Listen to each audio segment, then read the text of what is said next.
𝒊𝒍𝒍𝒆 was an up-and-coming star in the world of gay pornography. He was one of the fellows that was really desired. His rise to fame was engineered by his business partner and boyfriend, Joe Caracas. Harlow was the one that was being showcased, and Joe was the one that was setting up opportunities for him. Their partnership was both steamy and lucrative. They bought this $500,000 home, and all of a sudden they're driving these really expensive cars. They're both wearing huge diamonds. But their romance and desire for excess became the focus of a police investigation when a rival porn producer fell victim to a horrific crime. Whoever killed him had a real personal hatred for him that just went very, very deep. Now get the inside story of this sordid web of manipulation and betrayal. Witness how greed and jealousy sent their love affair spiraling out of control. And learn how it soon became clear that behind the scenes of Harlow and Joe's porn empire, there was something far more sinister going on. This case had everything. There was sex, deception, murder, arson, a whodunit. It was something that kind of shook the industry. It was shocking to everyone involved.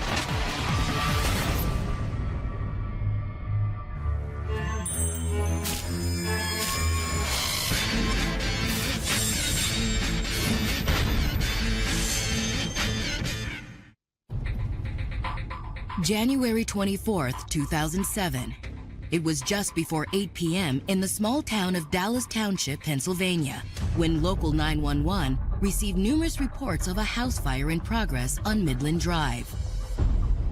By the time firefighters arrived, the house was completely engulfed in flames, and neighbors believed the resident who lived there might be trapped inside. The person who called had mentioned that the person who lived there, their car was still in the driveway. The firefighters immediately began battling the blaze. Once the flames had been extinguished, a rescue team was sent in to search the home's charred remains. And through the smoke and ash, they soon made a gruesome discovery. On what had been the living room sofa, they found the badly burned body of a man. The male body at the time was severely burned, third-degree burns, pretty much the entire front of his body. The charred victim matched neighbors' description of the owner of the house. But the body's condition meant it would be up to the medical examiner to confirm the identity, establish the precise time of death, and determine the exact cause. But what authorities didn't then know was a closer examination would soon reveal this house fire was no accident, but a sinister attempt to cover up a cold-blooded murder. It was a very shocking thing that someone would go at lengths to do just to get someone on their side.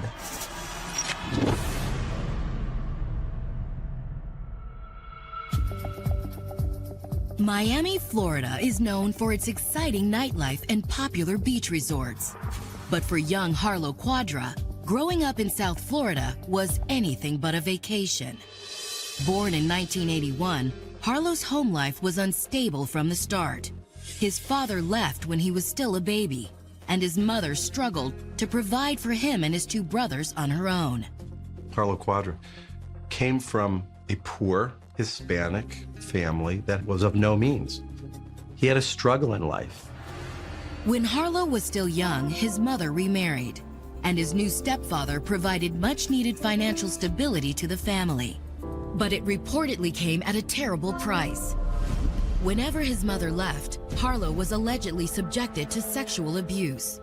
The traumatized boy was too afraid to tell anyone what was going on at the time. He was allegedly sexually abused repeatedly as a child, particularly in his adolescent and teen years. According to reports, the abuse continued for 10 years before Harlow's mother finally learned what was happening and left with the children. But the emotional damage had already been done.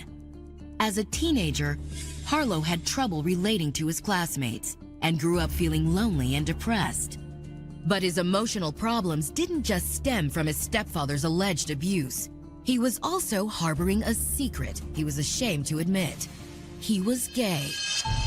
He's from a Latino family, so there's a lot of issues around machismo, around the idea of what a man is, that conflicted or collided with his growing realization of his sexuality. And so as a result, as soon as he was able, he fled the nest. Harlow enlisted in the U.S. Navy in 2000 when he was 18. He was stationed in Norfolk, Virginia, where he trained to become a nurse. Harlow was coming to terms with his sexuality and decided to join the Navy as a means of getting out of this chaos and creating a life for himself. Harlow liked the structure and discipline the military provided, but it still wasn't easy. The Navy's policy of don't ask, don't tell meant Harlow had to keep his sexuality a secret. Combined with the shame he felt about his stepfather's sexual abuse, Harlow wasn't fully able to express himself.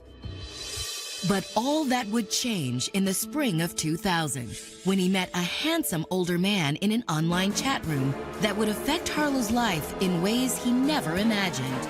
26-year-old Joe Caracas. Joe Caracas grew up near Norfolk in Virginia Beach. Compared to Harlow's childhood, Joe had lived a charmed life. He graduated at the top of his high school class and went on to serve as youth minister in his family's church. But just like Harlow, Joe was keeping his sexuality a secret. And the pressure of keeping it bottled up led to problems controlling his temper. He seems to be an impulse-driven person throughout his life. You see instances where he acts out of his anger. Joe's anger led to fights with his classmates, as well as heated arguments with the church elders. Eventually, he was asked to leave the ministry. Hoping to find new direction in his life, Joe enlisted in the Marine Corps. Barracks life and the rigors of basic training seemed like an ideal way for Joe to put the past behind him. But right off the bat, Joe chafed at the Marines' strict routine and rigid chain of command. He didn't want to do things that he was told to do. He basically, butted heads with his superiors, and that's just obviously not something that you do when you're in boot camp. Thanks to his combative attitude, Joe quit his military career just 2 weeks into his enlistment. Even though Joe wasn't cut out for life in the Marines, he soon discovered that his muscular build and masculine good looks made him a hotly sought-after commodity within the Virginia Beach meat market, catering to a specific clientele. Joe began working as a male escort. He was very good-looking and he was fit, and there were men who wanted to spend time with him. Within a short amount of time, Joe had become one of Virginia Beach's top-paid and most in-demand escorts, with a long list of regulars and loyal clients. Business was so good, he was soon able to start his own escort business and hired several other male escorts to work for him. You see him breaking into his own and trying to develop his own service for male escorts in Virginia. But while Joe's sex work was certainly profitable, it lacked the passion and intimacy of a real relationship. He craved a connection with someone that went beyond clients and casual hookups. He wanted a meaningful relationship. And when he met Harlow Quadra on a dating website for local gay men, he was immediately taken. Barely 18, Harlow appeared even younger, and Joe found his boyish good looks almost too good to be true. Well, they had a first date and walked around and spent several hours talking to each other. Harlow was just as impressed by Joe. He was everything Harlow was looking for in a man: older, confident, and successful. As for Joe's unorthodox career, Harlow didn't mind. In fact, the money Joe brought in as a high-class escort was a huge turn-on. Harlow wanted somebody to take care of him, and here's a guy with the means to do that. The prospect of this was very attractive to him. The couple's sexual attraction was impossible to deny, and their relationship quickly became physical. Harlow fulfilled needs for Joe in terms of affection and attention, and I think for Harlow, Joe fulfilled needs of dominance and direction. It wasn't long before Harlow found himself falling in love with Joe. But Harlow also knew that having an openly gay relationship would end his Navy career. So Joe suggested that Harlow quit the service to live with him. Harlow happily agreed. With Joe, he finally felt loved and accepted for the first time in his life. Harlow was looking for a family of his own in some way. He must have been incredibly lonely, not just in the military, but and life. Almost 3 years after joining the Navy, Harlow received an honorable discharge. At first, Harlow didn't worry about finding work and was content to let Joe pay for everything. But he soon grew bored. That's when Joe suggested he start a new career as one of his escorts. Joe thought Harlow would do well as a gay male escort. There was a market for his look. He was young looking and he was fit. Joe saw an opportunity to make money with Harlow. He didn't even care that he was sleeping with other men, as long as it was making him money. Harlow was apprehensive about the idea at first, but Joe talked him into trying it for just one date. It took some grooming on the part of Joe to get Harlow comfortable with the idea of going out to a client's home. But I think the money and Joe's influence over time wore down those feelings of any concern and guilt. Just as Joe predicted, Harlow soon became his most successful escort. But as well as they were doing, Joe knew the real money was in the gay porn industry. And Harlow had the youthful looks to make him a star. He was a very popular escort, and he could have been very popular in the porn industry. Harlow was already no stranger to sex for money, and doing it on camera wasn't much of a stretch. In 2002, he and Joe started their own film company and website, with Joe acting as director and Harlow as the company's star. Joe and Harlow decided to branch out into the world of gay porn movies. And these weren't just any movies. These were classified as barely legal and bareback, men having sex without condoms on. Harlow and Joe's movies were a huge hit, and their website quadrupled its traffic in a short amount of time. Harlow had become an overnight star, and between their films and their booming escort business, the money was rolling in. For Harlow, who'd grown up with nothing, it was almost too good to be believed. Nothing was out of reach anymore, and he and Joe reveled in their flashy and upscale lifestyle. They bought this $500,000 home, and all of a sudden they're driving these really expensive cars. They're both wearing huge diamonds in their ears. For the next few years, Harlow and Joe enjoyed a life of luxury. But it soon became clear that they were going to have to start planning for the future. By 2007, Harlow was 26, and his boy toy days were almost over. Harlow was young, and he had the look, and there's an expiration date on that. Both Joe and Harlow knew that in order to revenue up, their production company needed some fresh blood, a new male star to revitalize sales. Luckily, Joe already had his eye on the perfect young man for the job, and he was determined to see his vision become a reality, no matter what the cost. Coming up, police take a closer look into the fatal house fire on Midland Drive, and the investigation unveils a shocking discovery. The gentleman was basically decapitated. And the grim evidence ties back to a brutally intimate motive.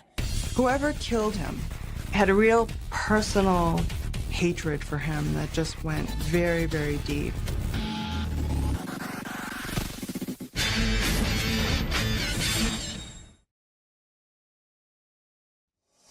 When closeted Navy nurse Harlow Quadra met gay male escort Joe Caracas, he not only met someone who encouraged him to embrace his own sexuality, but a partner with the perfect combination of passion, lust, and never-ending excitement.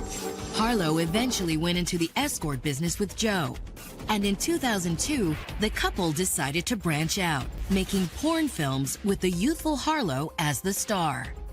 By 2007, business was booming, and Harlow and Joe were living a life of luxury. High-end cars, nice house, expensive watches, ate out every night, so they were living very high. But the couple's next project would take things in a more dangerous direction. While Harlow and Joe were scripting their next porn shoot at their home in Virginia Beach, firefighters 400 miles north in Dallas Township, Pennsylvania, were responding to a house fire on a quiet suburban street.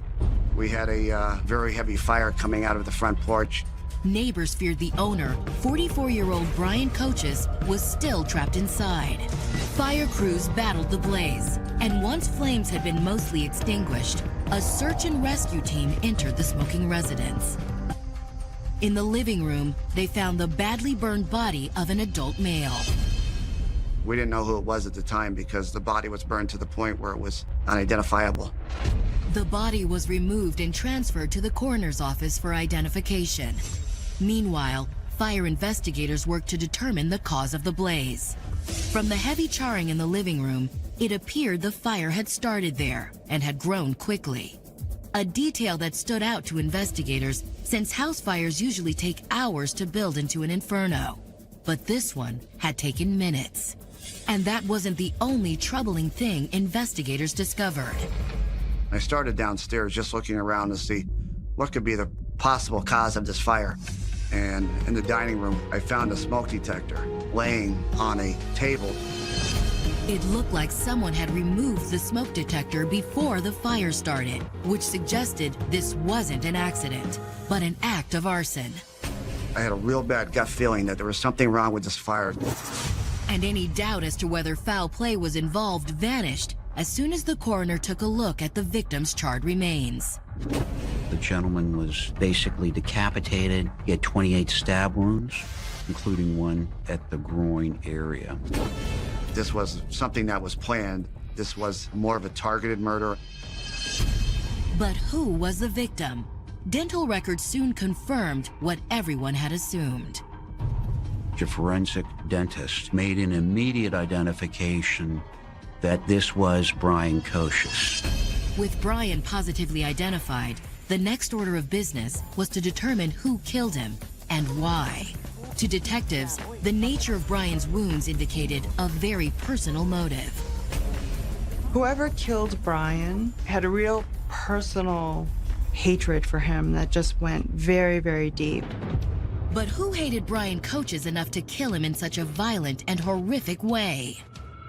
When questioned, Brian's neighbors told investigators that Brian was a recluse who rarely left his house. He did throw occasional parties, however, with lots of attractive young men. But as police dug deeper in Brian Coach's background, they were surprised to discover he wasn't just a reclusive man living and partying in the suburbs. Brian was involved in the production of gay pornographic films. He owned his own company, Cobra Video, and he was using these young men in his videos. He was so involved in the gay pornography industry and actually was filming some of the scenes in his home. Brian's secret life as a porn producer was a surprise to detectives. But what stood out most to police was that in 2001, shortly after founding his video company, Brian had been arrested for videotaping himself having sex with a 15-year-old boy.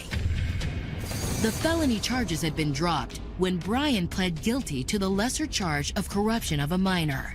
But to detectives, the allegation seemed serious enough to drive any parent to take matters into their own hands. You have to think of parents of a young adult who this 40-something-year-old man had had sex with. Yeah, they definitely could have committed this murder.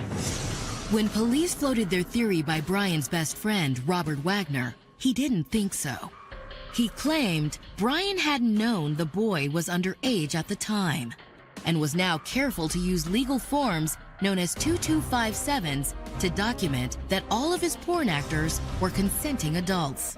2257s. That's the legal document that you sign stating that you're over the age of 18.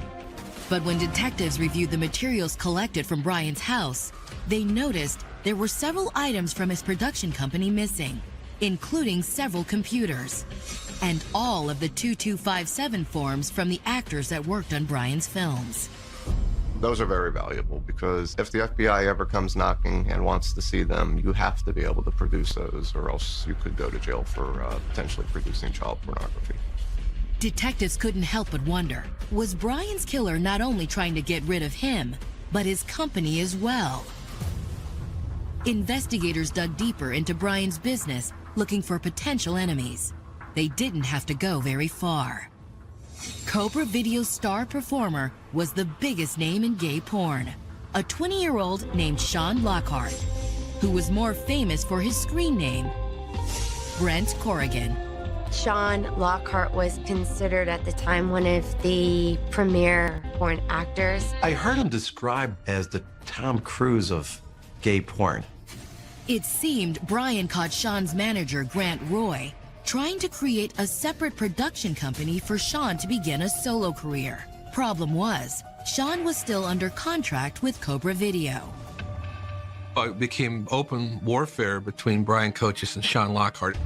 The ensuing legal battle had cost Brian a considerable amount of money, and police learned that Sean had even threatened to destroy Brian by telling the media he was underage when he started performing for Cobra Video.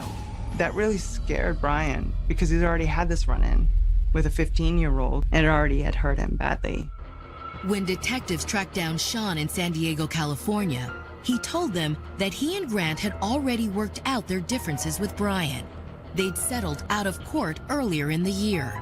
We established that Mr. Lockhart and Roy were nowhere near Pennsylvania at the time of the murders. They had rock-solid alibis. But Sean told detectives that he did know someone else who wanted Brian out of the picture. At the Adult Video News Awards in January, he and Grant had been approached by another young performer and his manager about the possibility of going into business together. The AVN Awards would be your equivalent to the Oscars. Not only porn stars, but directors, pretty much anybody that's in the porn industry. Sean told police that he explained his situation with Cobra Video, but the two men assured Sean that they had a surefire way of getting him out of his contract with Brian Coaches permanently. Coming up, Joe and Harlow write new rules in the conquest of the adult video world. They said, what if he was gone, hinting that let's kill him so we could make these movies together. And new evidence unveils the name of an unexpected and mysterious suspect in the Brian Coaches murder. We found out that a man named Danny Moylan was supposed to meet Mr. Coaches at the precise time of the murder.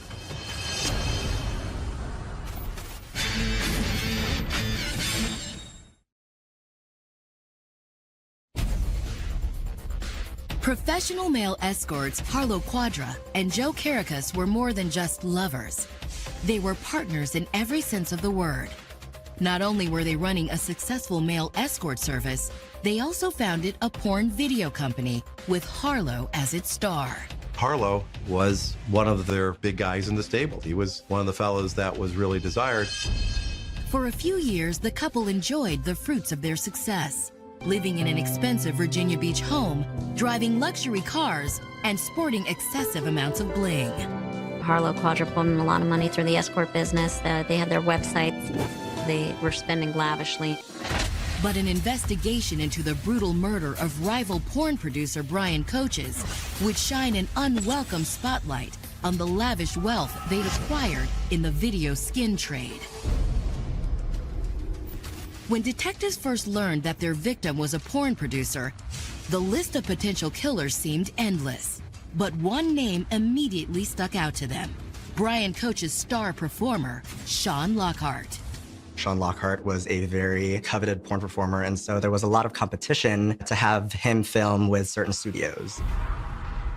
In 2005, Sean's manager, Grant Roy, had tried to get him out of his contract with Brian to start a solo career.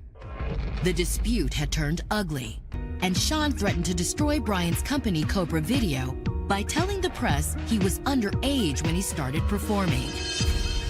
To investigators, it seemed like a perfect motive for murder. But when they tracked down Sean in San Diego, he told them it was all water under the bridge. They'd settled the contract dispute, and Sean's alibi proved to be rock solid. They were in California at the time that this murder was occurring, and it wasn't possible that they were involved. But Sean told investigators he did know two other people who stood to profit from Brian being out of the picture. Another young porn star and his manager who'd approached Sean and his manager, Grant Roy, at a porn industry award show a few months earlier. Their names, Harlow Quadra and Joe Caracas. There was a stunning meeting between Harlow Quadra, Joseph Caracas, at the Bellagio Hotel in Las Vegas during the AVN Awards, Adult Video News Awards. Sean told police that Harlow and Joe pitched them the idea of going into business together. They felt that by combining Sean's star power with Harlow's rising popularity, they stood to make a fortune. The vision of Sean Lockhart coming to work for Harlow Quadra and Joe Koreckis was that their porn business would take that next step up. Sean and Grant were impressed with Harlow, but said they'd have to wait until Sean's contract with Brian Coaches and Cobra Video was over. It was clear that it was news Joe and Harlow didn't want to hear. And Joe seemed particularly desperate to help figure out a way to remove Brian from the picture. In fact, Sean remembered Joe asking, what if Brian was gone? Sean Lockhart says that initially went over his head, like, what do you mean gone? Like, he's going away on vacation or something. And they said, no, like, what if he was gone? So hinting that, let's kill him so we could make these movies together. It was a stunning revelation and led detectives to immediately reach out to Joe and Harlow. But they declined to speak with investigators. With Joe and Harlow stonewalling police, law enforcement decided to take a closer look at their companies, Norfolk Male Escorts and BoyBatter.com. Savvy business instincts and an innate understanding of what their audience craved seemed to have made both Joe and Harlow wealthy men. Nothing seemed out of reach, and they spent lavishly on themselves and each other. They lived a lavish lifestyle. But a closer look at the balance sheet revealed a surprising truth. Joe and Harlow's extravagant lifestyle was costing them more than they were making. Yes, they had a beautiful home, but it was mortgaged to the hilt. They were spending money on cars, on expensive men's watches, so it was going out faster than it was coming in. They generally had to make around $3,700 a day to basically break even. In fact, investigators learned that the couple was heavily in debt. To detectives, it seemed plausible that Joe and Harlow would do just about anything to dig themselves out of that hole. The level of debt that existed there created pressure and motivation to act in a desperate way. Harlow can't be a prostitute or a porn actor forever, and so there's going to have to be some longer-term plan to keep the money coming in. Thanks to Sean Lockhart, detectives now knew that the plan was for Joe and Harlow to go into business with the porn superstar. The only obstacle would have been rival porn producer Brian Coaches. But were they willing to kill Brian to see their plan become a reality? It was a plausible theory, but so far detectives didn't have any proof. Eager to find some evidence that tied Joe or Harlow back to the crime, investigators decided to take a closer look at Brian's business affairs. Since Brian ran his business out of his home, they were specifically looking to see if Joe, Harlow, or anyone else had visited him there in the last few days before he was murdered. Detectives obtained warrants for Brian's phone and email records to see if he'd made plans with anyone. Sure enough, they found several emails from a young man that caught their interest. We immediately found out that a man named Danny Moylan was supposed to meet Mr. Koshis at the precise time of the murder. In his emails, Danny described himself as a barely legal twink who was interested in working for Cobra Video.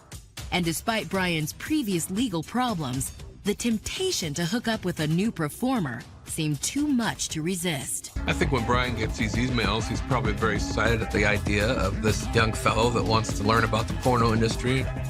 From their correspondence, Danny seemed to take some convincing, but eventually agreed to a screen test with Brian at his home on January 24th. Phone records indicated Brian had been on the phone with his attorney at the time Danny was scheduled to arrive. Brian's lawyer was able to confirm the young man had indeed shown up. He overheard his client welcome Danny Moylan at the door. Based on the time of his visit, detectives were beginning to wonder if Danny Moylan could have been Brian Coach's killer. But a search revealed that no such person existed. Detectives were confused until a search of files recovered from Brian's house revealed something very interesting. When we secured the backup records to Mr. Kosh's computers, there was a photograph of Danny Moylan. And although the name on the photograph was different, detectives knew it was a picture of a young actor they were already very familiar with. Coming up, the revelation of Danny Moylan's true identity blows the case wide open. This was not Danny Moylan. This was Harlow Quadra out of Virginia Beach. And to bring a killer to justice, police must ask another porn star to give the performance of his life. Mr. Quadra said, seeing that go down, it's sick, but it made me feel better inside.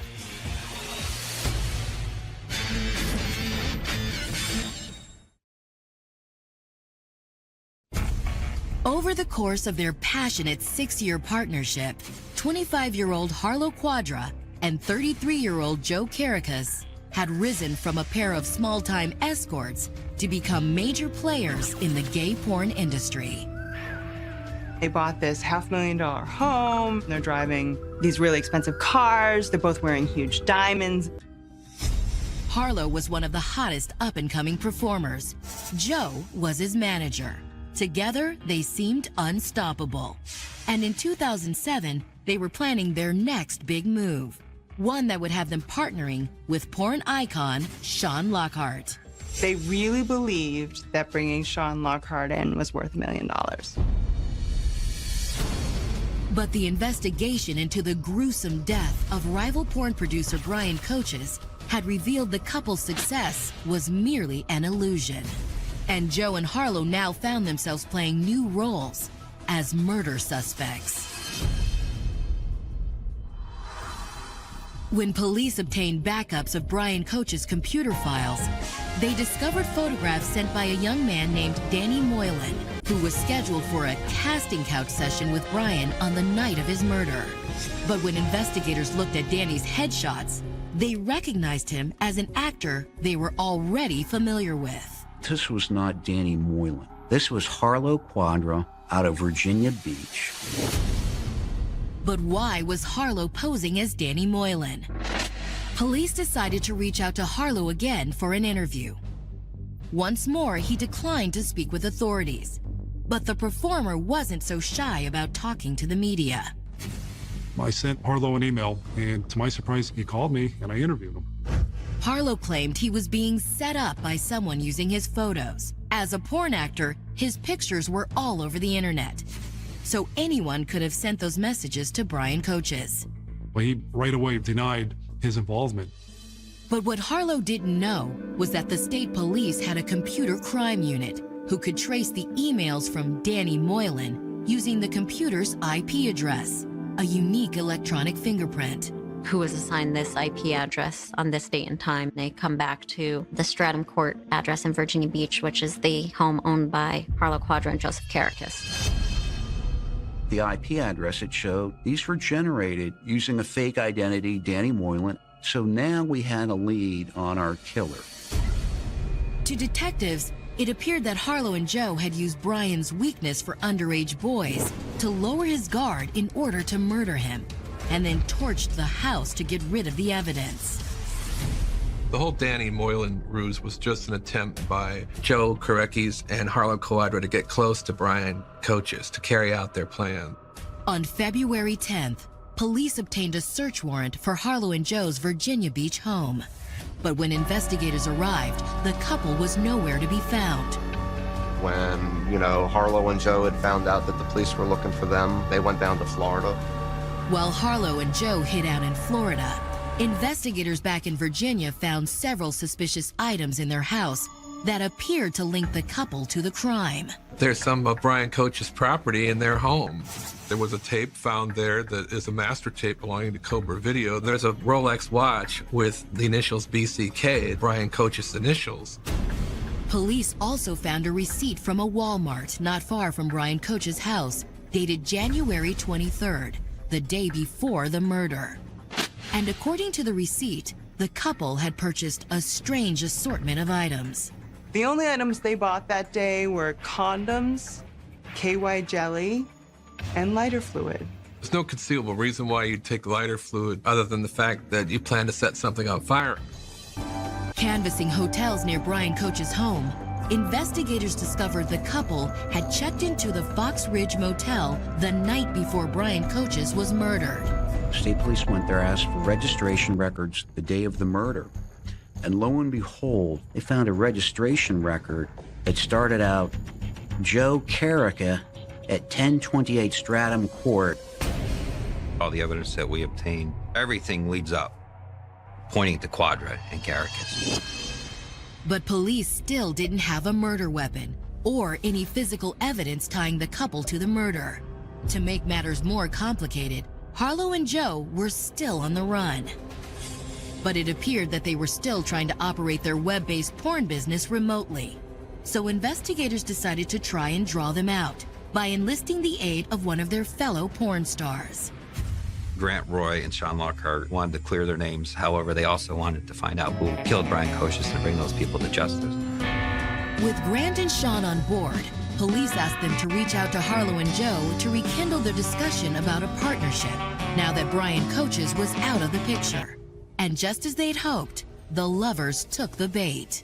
Even in the midst of this police investigation that's swirling all around them, they're still trying to get their porno business up and going. The plan was to outfit Grant with a wireless recording device so they could record Harlow and Joe confessing to the murder. But before the meeting could take place, Harlow and Joe got cold feet. They told Grant the police investigation had made them paranoid, and they were suspicious that Sean and Grant might be cooperating with the police. But instead of calling off the meeting, Joe suggested they all meet at a local nude beach. There, they could be sure they weren't being recorded. But that presented detectives with a particularly difficult problem. They're wondering, how are we going to do a body wire in a nudist beach? You can't put one in a towel. It was Grant's idea to place the microphone into a key fob, which in retrospect was actually a very good idea. You really can't wear anything, but keys don't seem out of place. With the recording device safely hidden, Grant and Sean met with Harlow and Joe at the nude beach the next day. And with police listening in, Grant steered the topic of conversation toward Brian Coach's and his untimely demise. Grant was asking, did Brian go quick? And that's when Harlow responded, yes, he went quick. It was quick. You never saw it coming. You were in there with him for a little while. Actually, seeing that go down actually did sick, but it made me feel better inside. It almost felt like I got revenge. Upon hearing the confessions, investigators moved in and made their arrests. Harlow Quadra and Joe Caracas were both charged with first-degree murder. At the time, prosecutors felt they had more than enough evidence to convict the lovers. But what they weren't then taking into account was both Harlow and Joe's talent as performers and their abilities to seduce a jury. He was an actor, so it doesn't surprise me one little bit. He was putting on a show and he thought he could snow the jury. Coming up, prosecutors seek to drive a wedge between the two lovers. I think that Joe realized that he had to be as truthful as possible. And while Joe talks to police, Harlow spins his own version of what happened to Brian Coach's. Will a looming murder conviction turn Joe and Harlow against each other? Is he really capable of something like this?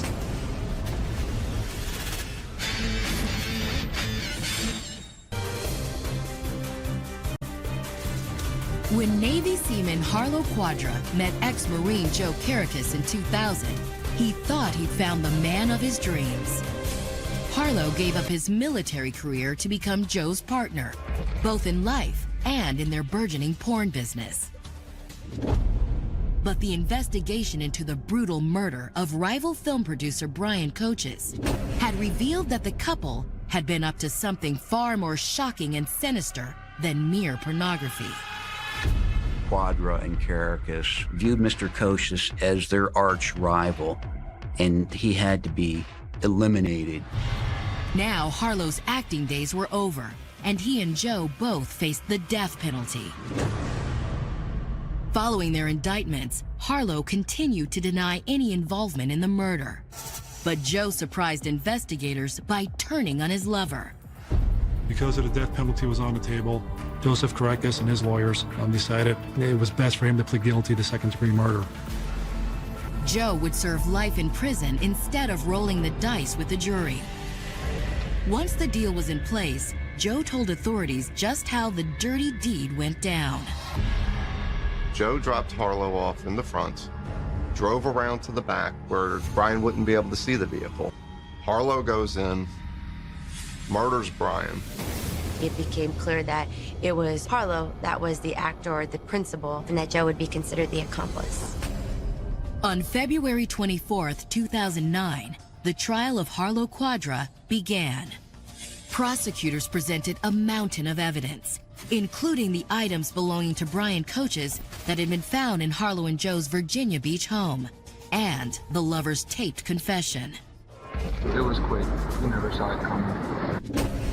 Harlow's defense claimed that the taped conversation on the beach hadn't been a murder confession, but an indication that Harlow had seen Brian killed by Harlow's controlling lover, Joe 𝒊𝒆𝒓. Joe was the real killer. We had proof that he was able to control Harlow, and we were going to try to convince the jury that Harlow wasn't the guy and it was Joe. Taking the stand in his own defense, Harlow told the court that from the start of their relationship, Joe controlled his life, convincing him to give up a promising career and effectively turning him into a prostitute. He came from a poor Hispanic family of no means, and Joe mesmerized him and took him under his wing and literally pimped him out, sold him, beat him up. Harlow admitted that he'd gone to Brian Coach's house to convince him to let Sean Lockhart out of his contract. But Joe had barged in with a knife and killed Brian in a fit of rage.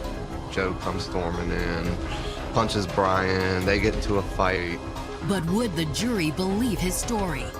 On March 16, 2009, they announced they'd reached a verdict. They found Harlow guilty of first-degree murder. These jury deliberations were very fast. They decided to give him life in prison. For prosecutors and for the family of Brian Coaches, justice had been served. And with both Harlow and Joe carted off to prison, the case was officially closed. But for those familiar with the story, there was still one troubling question. Why had these two self-obsessed lovers gone to such unimaginable lengths in the pursuit of fame and fortune? The two that were convicted of committing this crime thought that they were going to be able to get away with it. Leanne Rydell was a strip club bartender who liked her men strong and wild. She had an affinity for bad boys.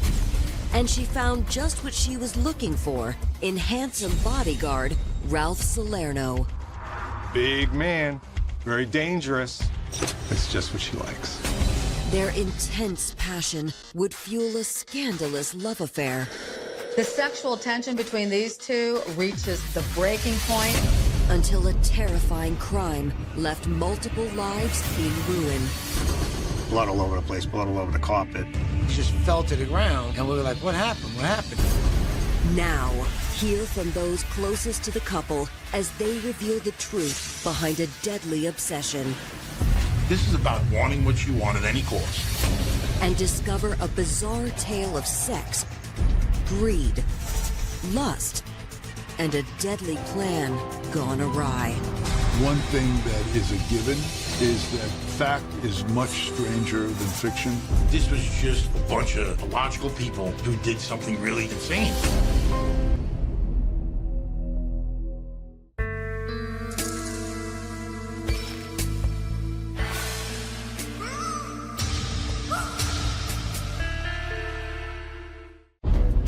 Amityville, New York, January 17th, 2001.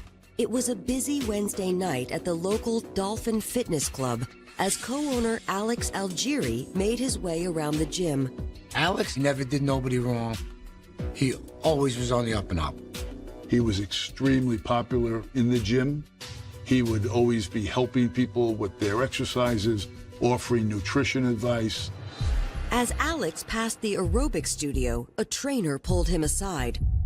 One of his aerobics instructors says, "Alex, what was that music you played for my class the other night?"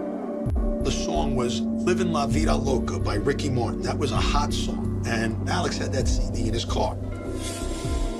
He headed out to the parking lot to retrieve the CD. But moments later, gym members were startled by a series of loud noises. Suddenly, there were popping sounds. People are saying, could that have been gunfire?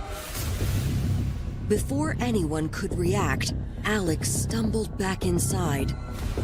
He just fell to the ground, and we were like, what happened? What happened? Still not knowing he was shot. There was a bullet wound in his neck, there was one in his shoulder, there was massive blood loss. We were losing him fast. Alex's friends tried to keep him conscious while emergency personnel rushed to the scene. I just kept going on. Alex, don't leave me, don't leave me.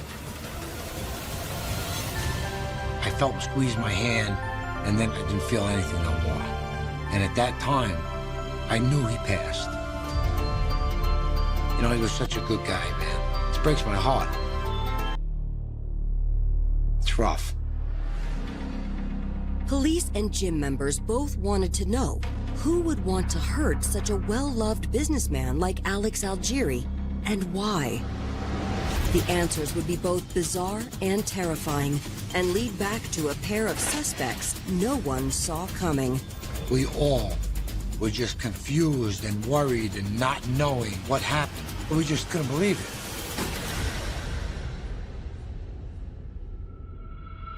Born in Long Island, New York in 1967, Leanne Armanini had a relatively normal childhood until a family drama when Leanne was still a young girl turned her life upside down. Leanne's parents were divorced. Her mother moved to Florida with a female lover. Leanne's father did his best to raise Leanne on his own, but the pain of her mother's desertion had lasting effects. As a teenager, Leanne begins acting out. She's having sex, she's hanging out with boys that her dad certainly didn't approve of, and by the age of 19, Leanne is pregnant. Leanne's relationship with the father didn't work out, and Leanne was left to raise the baby by herself. Desperate to provide for her young son, she took the only job she could find as a bartender at a local strip club. She's a good-looking woman, and she's willing to do what she has to do to earn a living. Over the next few years, Leanne was able to eke out a living on the money she made off tips. But by 1998, the 31-year-old bartender had given up on ever finding true romance. She works in a place where men are paying money in order to see women. This is the talent pool that she's choosing from. But Leanne's fortunes would change when a successful entrepreneur named Paul Rydell came into the club. He sits down and says, "Hi, my name's Paul." He's a businessman. He's got a lot of money to throw around. And Leanne is smitten immediately. We were two people that were in maybe the same type of place in our life, and two people who were, attract to each other and, and just kind of were in that place, that same place at the same time, As a co-owner of the popular Dolphin Fitness Club, Paul seemed to be exactly the kind of stable and secure man Leanne needed in her life. His dream had always been to own a gym, and he made that dream come true. Leanne and Paul began seeing each other, but the couple was quickly hit by a surprise. After only 2 months of dating, Leanne learned that she was pregnant again. Leanne had been terrified that she would be rejected when she told Paul. But to Leanne's surprise, Paul seemed overjoyed to find out that he was going to be a father. My son was a great catalyst in changing my life in so many different ways. The world stopped, everything focused on Leanne's pregnancy, his kid. So he was really determined to be the best dad he could. And Paul surprised Leanne again by asking her to marry him. On the surface, it seemed like the perfect situation. Paul was everything Leanne had thought she wanted in a man. Successful, handsome, caring. But there was something missing. There's not a lot of passion or fire in their relationship. It's kind of empty, but Leanne goes for it anyway because she's comfortable with him. They moved into a beautiful new home, and with the money from Paul's successful business, Leanne quit her bartending job to stay home with the children. Leanne was living good. You know, she was living a luxury life. She didn't have to work no more. She had a beautiful home on the water. But Leanne soon realized that her new husband's hard-driving personality also came with a downside. Paul worked hard, but he also played hard. He started keeping very unconventional hours. She didn't know whether he was coming or going, and there was a lot of fighting. And their fights took on a different tone when Leanne discovered Paul's hard-partying lifestyle also included a drug habit. Paul starts smoking crack cocaine, and that changes everything. When he smokes crack, he turns into a monster. More than once, she had to lock herself in a room and hope that the cops came before he busted down the door. Needing time to figure things out, Leanne wanted to get as far away from Paul as she could. She grabs her children, and she heads down to Florida, where she moves in with her mom. But leaving Paul wasn't easy. Leanne had to find a way to make ends meet for both her and her kids. Leanne decided to go back to bartending. She found an opening at a strip club in Miami.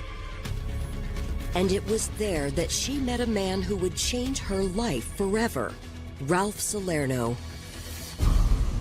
Ralph Salerno is Leanne's type. He's got muscles on top of his muscles. In fact, it's been said he has more muscles than brains.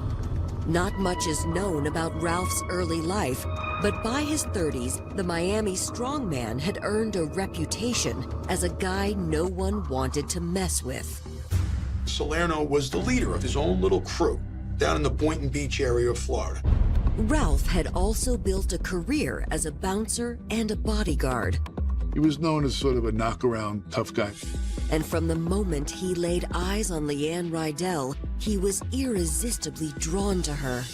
They were both, you know, charming and physically attractive people, and they hit it off almost immediately. He and Leanne had stuff in common. They were both in the strip joint business. But Ralph hoped that working with Leanne would lead to something more. And Leanne seemed to have the same idea. Leanne loves the attention that Ralph is giving her, you know, coming out of her past relationship. And it starts off, you know, a little coworker flirting, but then it gets more and more intense. The sexual tension between these two reaches the breaking point. They give in to their undeniable lust. One night of passion turned into two, and soon the lovers were spending all of their time together. For Leanne, being with Ralph made her feel excited and sexy in a way her husband Paul never had. And for Ralph, who'd mostly dated strippers, being with a devoted mother like Leanne made him feel needed. Whatever may have been lacking in each of their lives seemed to have been fulfilled by the other. Ralph's becoming a little obsessed. He's like a lovesick puppy with Leanne. This is something really, really attractive to her. But just as the lovers' red-hot romance was hitting its peak, Leanne's husband, Paul, reached back out to her. We were separated for 6 or 7 months. I didn't think that I could be a father to my son from 2,000 miles away. I didn't want to be that type of father. Paul had been angry at Leanne for leaving him at first, but he eventually realized it was the wake-up call he desperately needed. Paul says, "You're right. I'm going to quit smoking crack. I'm going to rehab." Leanne was understandably skeptical, but Paul eventually convinced her that he was dedicated to turning over a new leaf, and that he wanted his wife and child back home where they belonged. My son, he was probably the first real true love of my life, and I wanted to be with him, and it was tough when she moved to Florida. Leanne says, "You show me one doctor's report that says you're clean, I'll come back." And that's what happens. The proof of Paul's sincerity caused Leanne to feel a little guilty about her affair with Ralph and to reconsider what was best for their son. Leanne loves that she's getting all this attention from this hot, lusty, sexy bad boy. But the fact is, she's got to look at the big picture. So, despite her feelings for Ralph, Leanne told her mother she needed to give her marriage another chance. She packed up her children and returned to Long Island, where she and Paul began to work on their relationship. By Christmas, Leanne and Paul's marriage seemed to be on the road to recovery, but tragedy was lurking just around the corner. And when it struck, it would leave everyone shocked at the lengths two people would go in the name of love and obsession. Coming up, a look into Alex Algieri's history offers a possible motive for his mysterious shooting. He had served 1.5 years or so in jail. It was very possible that this could have been a mob-related shooting.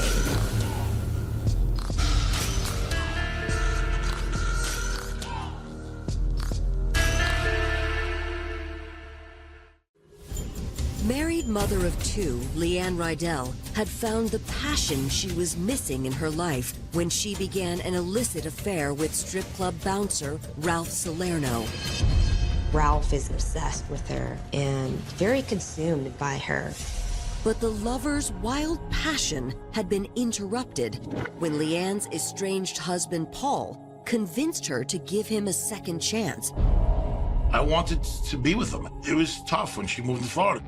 Paul vowed that he was going to stop his errant ways, and him and Leanne did reconciliate. Leanne made the difficult decision to leave Ralph and return to Long Island.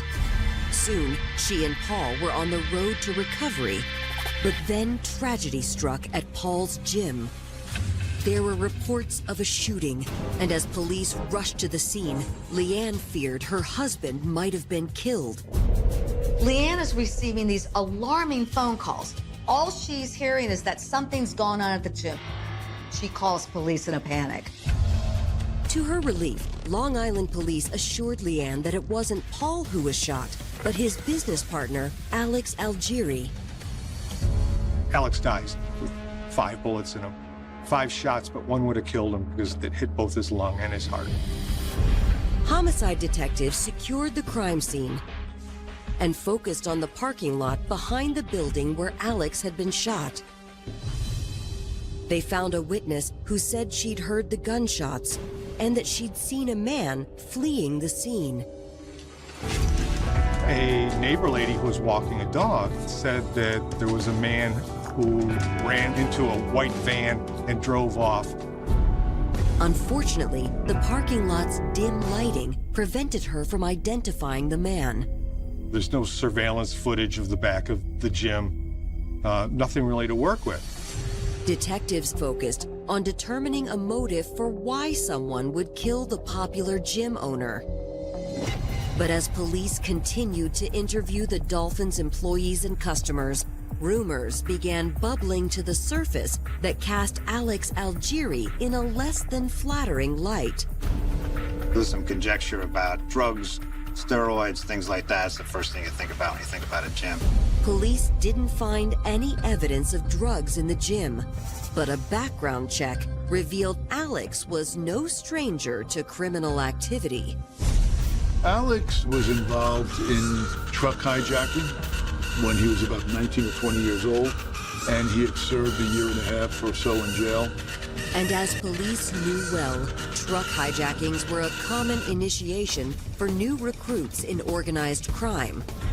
That sets off red flags because on Long Island, you usually associate execution-style killings with the mob. Given his execution-style death, police wondered, had the mob put out a hit on Alex Algieri? But Alex's friends and family all insisted that Alex didn't have any ties to the mafia, and they claimed that his time in prison in his 20s had scared him straight. It was the best thing that could ever happen to Alex because he was caught right away. and his life steered away from that direction. But if Alex's criminal past hadn't caught up with him, why was he killed? They look at rival fitness centers who might have had a gripe against Alex. It all comes up negative. He didn't have an enemy in the world. Alex might not have had an enemy in the world, but he did have a very unstable business partner in Paul Rydell. Paul's struggles with sobriety had earned him a reputation as a reckless and short-tempered man. And detectives began to wonder if Paul's drug use had caused problems between the two longtime friends. There seemed to be a very obvious suspect in Paul Rydell. Coming up, investigators uncover a secret about Paul and Alex's partnership. We all have things in our past that we always run from, right? And a twist in the case leads cops to take a closer look at Paul's wife, Leanne, and her affair with Ralph Salerno. It wasn't just a steamy affair. He had really, really fallen for Leanne.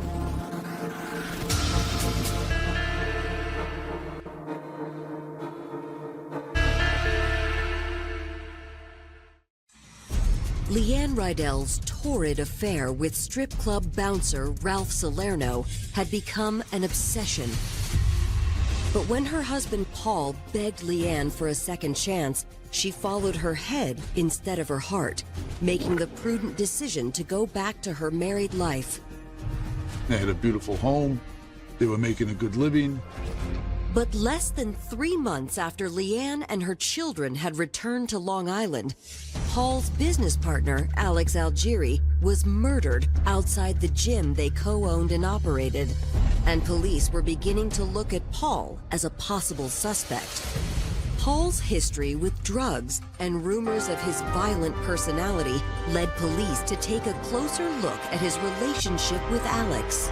Friends told detectives the two had met years earlier when Paul had been working at another gym as a personal trainer. They did everything together. They rode motorcycles together. They drove the same kind of car. He was the best man at my wedding.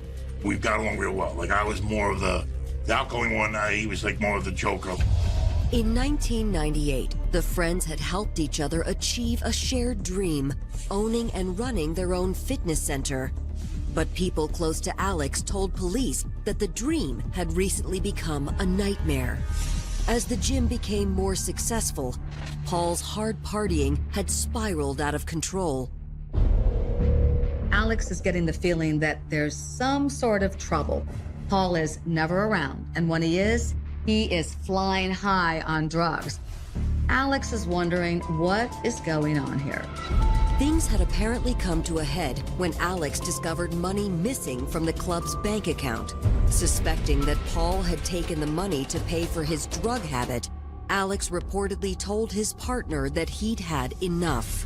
The week prior to the murder, Paul and Alex had had an argument, and Alex had threatened to leave the business. They'd had a fight about Paul supposedly skimming money off the fitness center. To police, the news made Paul an even more likely suspect in Alex Algieri's murder. But when detectives questioned Paul, he emphatically denied having anything to do with his friend's death. Paul admitted, look, okay, I was skimming money off the club. We had a fight, we shoved each other a little bit, we said some things. But he's my best buddy, I didn't want to see him dead. Paul also had an alibi, one that came with another uncomfortable confession. This time, he'd broken a promise to his wife. Paul is with buddies smoking crack at the time of the murder. I think we all have done things that we can't take back. Paul's friends confirmed that he'd been with them all evening. And when Paul submitted to a gunshot residue test on his hands, it came back negative. But that didn't put an end to investigators' suspicions. They essentially have to let him go, but just because they can't prove that he killed Alex doesn't mean he wasn't somehow involved. When police questioned Leanne about Paul's drug use, she was furious to learn he once again was using crack. Leanne said Paul was supposed to have been working late at the gym that night. And when investigators checked the timesheets, they discovered that Paul instead switched shifts with Alex so he could get high with his friends. It becomes evident that Alex ends up in the wrong place at the wrong time. Police realized if Alex hadn't agreed to cover Paul's shift, he wouldn't have been in the parking lot that fateful night. Which begged the question, was it possible Paul had been the intended target all along instead of Alex? Paul and Alex drove the same car, same exact model, same exact color, same exact decal, in the same exact window in the rear of the car. They were both fairly tall, very muscular, very fit, and it would be easy to mistake them in the dark. It was a shocking but entirely plausible theory to think that the killer had shot Alex when his intended target had really been Paul. It was a concern that Leanne had as well, and that she shared with police shortly after the shooting. From her perspective, she couldn't imagine how anybody would want to kill Alex and suspected that the bullets might have been meant for her husband. Leanne also told investigators there were plenty of reasons beyond drugs why someone might want to kill her husband. There were rumors that he owed money, gambling debts, to organized crime figures. Police took Paul into custody, in part to protect him, but also to question him further about his criminal past. Paul was shaken by the news he might have been the real target. Paul was a nervous wreck. I mean, we all were, because we didn't know what happened. Was somebody after Paul? It's very difficult to think, well, you're that bad that somebody wants to kill you. Paul admitted that he'd been involved in illegal betting, but said he'd been careful to always pay back his debts and never cross the wrong people. However, Paul said there was one person who might have wanted to kill him. He said it had all started weeks earlier when the gym's tanning bed attendant came to him in tears. She was not only crying, she was sobbing. He asked her what had happened, and she basically indicated that some guy that was in a booth right down the hallway had come out completely naked and asked her to help him put on his tanning oil. Paul grabbed the man and forcibly removed him from the gym. And Paul grabbed him by the towel and physically threw him in the parking lot. And he said to Paul, "You're a dead man." Other gym members confirmed Paul's story, but without a name, police knew that tracking down the alleged flasher and tying him to the shooting would be difficult. Meanwhile, Paul's rumored involvement in Alex's murder turned him into a pariah. And the gym saw a drop in attendance. Even Alex's family blamed Paul for the murder. Leanne told her friends that the social stigma, combined with the fear that a hitman was still looking for her husband, was too much to take. Leanne approached Paul about relocating to Florida. But this time, her message was, not that I want to go to Florida, but that I have to go to Florida because our safety is in jeopardy. Paul knew Leanne was right and gave his blessing for her to take their son to live with her mother. Leanne was safely in Florida with the child, and he was flying back and forth to take care of business at the gym. On Paul's trips to Florida, he worked to win back his wife's trust and rekindle their lost passion. And it wasn't long before the couple finally received a glimmer of good news amidst the storm of suspicion they'd been facing. 2 months after this terrible tragedy, the loss of Alex Algieri, Leanne is pregnant. Paul was overjoyed. He swore to Leanne this time things would be different, and the couple tried their best to put his partner's death behind them. But it wouldn't stay that way for long. Coming up, the cold case of Alex Algieri's murder heats back up when police receive a startling new tip. He says, "I got something really juicy for you. I have something that will get me out of trouble." And the story police uncover suggests that Leanne's torrid romance with Ralph Salerno had never truly ended. It wasn't just a steamy affair. He had really, really fallen for Leanne.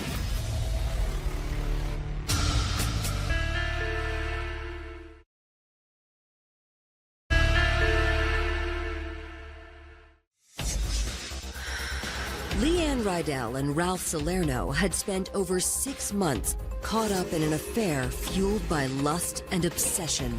Leanne loves the attention that Ralph is giving her. He's obsessed with her. He's definitely falling for her hard. But thinking of her children and financial future, Leanne made the tough decision to leave her steamy romance with Ralph and give her marriage to estranged husband Paul another chance. Leanne and Paul's reconciliation had been derailed, however, when his partner Alex Algieri was killed outside their fitness club, and police suspected Paul had been the intended target. They were both fairly tall, very muscular, very fit, and it would be easy to mistake them in the dark.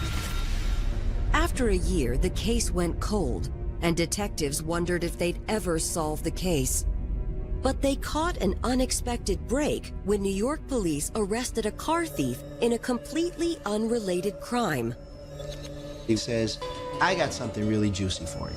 I have something that will get me out of trouble. This man says that he has information on the murder of Alex Algieri. The thief told police he'd learned his info from local criminal Scott Paget. According to the informant, Scott Paget had been overheard bragging about a shooting he'd been involved with at the Dolphin Fitness Club.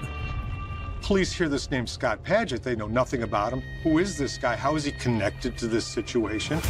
Detectives learned that Scott Paget was a bouncer at a Miami strip club who had an arrest record in Florida for drugs and battery. He was currently on probation and, according to police reports, living in an apartment just outside of Miami. New York detectives immediately flew down to Florida. They found Scott at his apartment and asked if he'd come in for an interview, but it was soon clear he wasn't happy to be speaking with law enforcement. If Scott wanted to play a poker face, he couldn't do it. It was obvious this guy was so nervous. Scott claimed he didn't know Alex Algieri and that he'd never been to New York. But the veteran officers could tell he was holding something back. And after several hours of tough questioning, Scott broke down and changed his story. Through expert interrogation, tells them the whole story, he spills the beans. Scott told police he had been to New York and that he knew about the murder of Alex Algieri because he was involved in the shooting.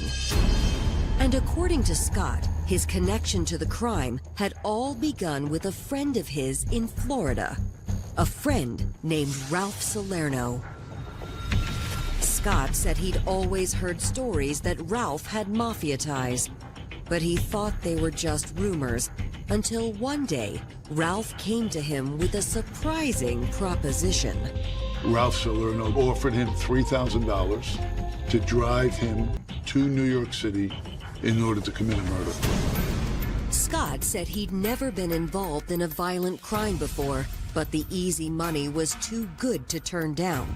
So he'd rented a van and driven Ralph over 1,000 miles to Long Island, where they staked out the Dolphin Fitness Club. According to Scott, the only thing Ralph had told him about their target was that he owned the gym and that his name was Paul Rydell. Ralph admitted he'd never met Paul before, but he'd seen pictures. And he knew the type of car Paul drove.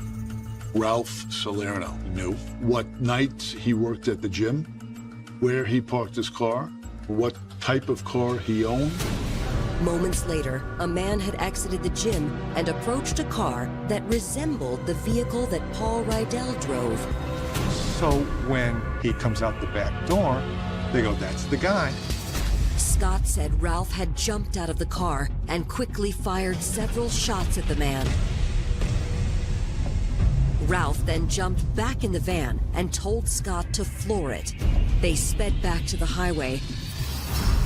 They had a .38 revolver and had ditched it in a creek about a mile east of the gym. Scott told police the experience had left him shaken, and then, a few days later, Ralph revealed some disturbing news. They had really messed up and had shot the wrong guy. Ralph has to tell Scott We thought we killed Paul. Turns out we killed his business partner, Alex. It was a stunning admission of mistaken identity. Scott Paget was charged with second-degree murder and conspiracy.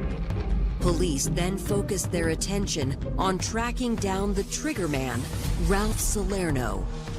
With Scott's help, investigators were able to find Ralph in Eastchester, New York. Detectives brought him to the local police station. But Ralph surprised investigators by owning up to his involvement in the shooting. I think even the police were shocked at how quickly he kind of spilled the beans and admitted to his role in this murder. Ralph then told police a similar story to the one Scott Paget had given them 2 days earlier. Everything's pretty much identical, which led police to believe that they were telling the truth. But Ralph wasn't finished yet. He also surprised police by revealing he'd had a unique connection to his intended target, Paul Rydell. They didn't expect the bombshell that would now come from Ralph. He confesses he's been having a heavy affair with the wife of the intended target, Paul. Ralph told police that 6 months before the fatal shooting, he and Leanne had started dating, and he'd immediately fallen hard for the attractive bartender. It wasn't just a steamy affair. He had really fallen for Leanne. So when Leanne told him just how bad things had gotten with Paul, he naturally wanted to protect her. He pledged to do anything in his power to keep her safe. Not only is Ralph an excellent boyfriend for Leanne, but he's also just the sort of guy who could take care of the Paul problem. He's a man mountain himself, and he's just itching to hurt somebody.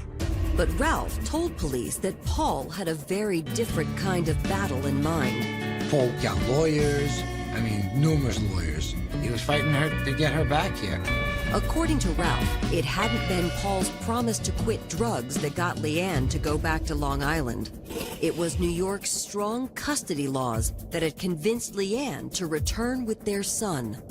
New York state law says that you cannot move 50 miles away from one of the parental spouses. So I went to court to get them to come back.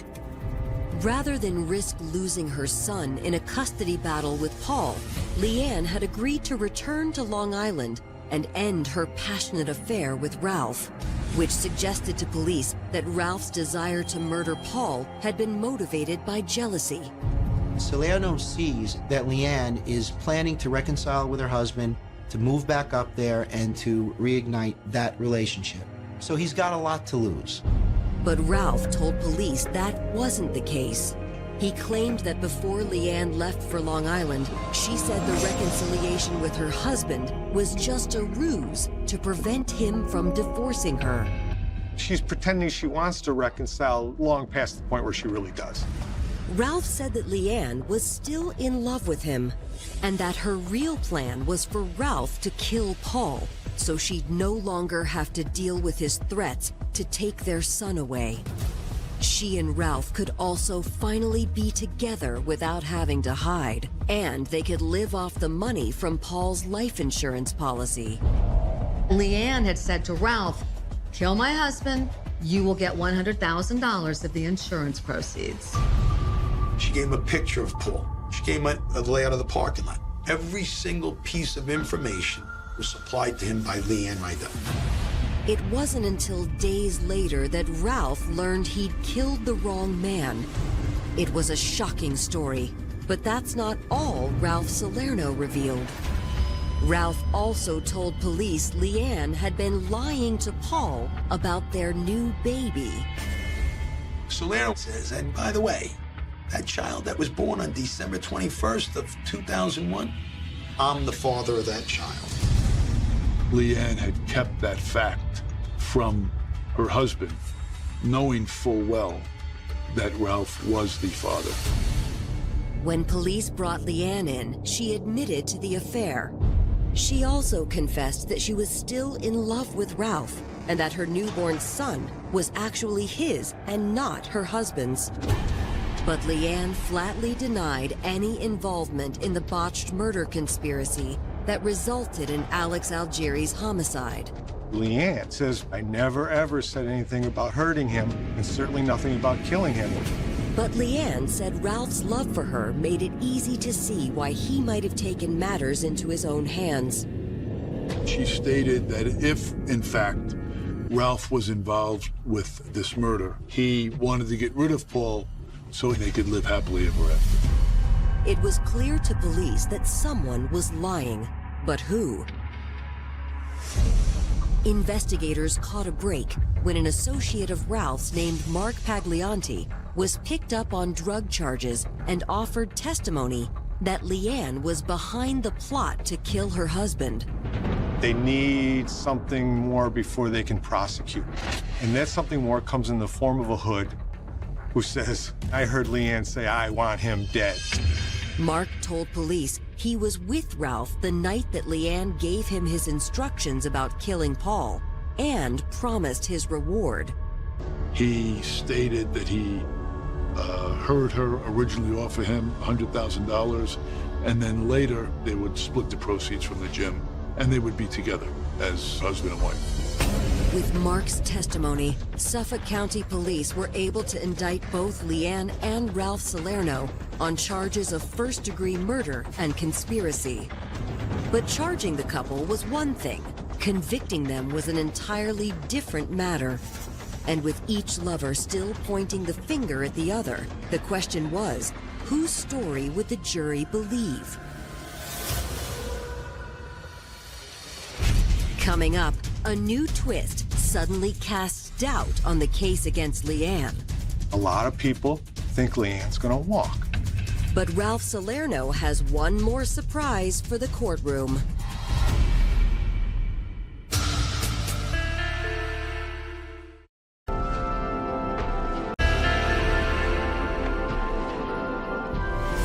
When Leanne Rydell began her steamy affair with Florida gangster Ralph Salerno, she knew she'd found the man who could solve all her problems. But prosecutors believed their love affair had taken a dark turn when Leanne and Ralph tried to kill her husband, but instead shot his business partner, Alex Algieri. It's a case of mistaken identity. Now the couple stood accused of conspiracy and first-degree murder. At their joint trial, prosecutors argued that Leanne had seduced Ralph into performing the murder. Her motive had been threefold: to eliminate her child custody issues, escape her troubled marriage, and keep her husband's life insurance money.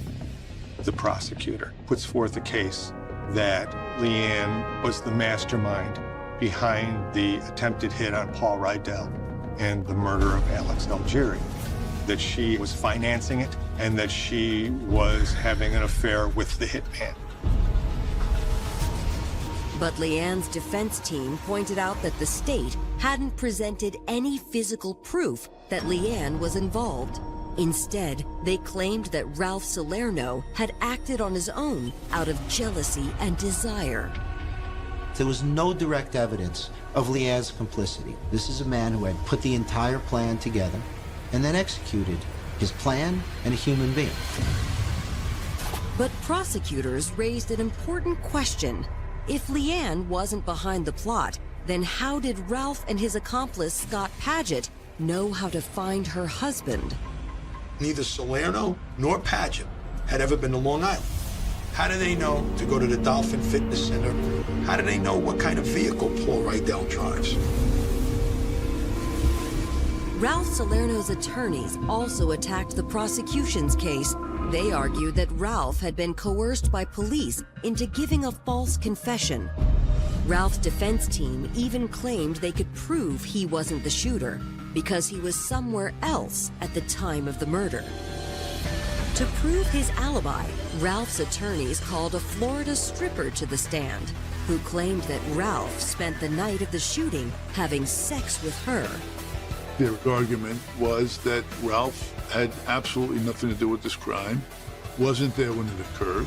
Just the fact that he had a relationship with Leanne did not indicate in any way, shape, or form that he was involved. But whose story would the jury believe? After a 5-week-long trial, the verdicts were announced to a packed courtroom. Ralph Salerno was found guilty of first-degree murder in the death of Alex Algieri and sentenced to life without parole, while Leanne Rydell was found guilty of first-degree murder and sentenced to 27 years to life in prison. I felt bad for everybody. I just wish it didn't happen. So it's been always like, you know, I don't hold no animosity, and my main thoughts are with Alex, but I can't believe that she had let it come to that. The dangerous affair between Leanne Rydell and Ralph Salerno had driven the lovers to terrible lengths in order to free her from a troubled marriage. This was just a bunch of illogical people who did something insane. But in the end, their reckless obsession had taken an innocent life and cost them their freedom. If you had your choice, you'd want Alex to be here versus them going to jail, but you also feel that justice has been served. I feel bad for her. Life is pretty simple. Everything has a reaction. Amber Dufault was a 24-year-old single mother looking for love. And that's all she ever wanted. 38-year-old Dickie Oakes offered all that and more.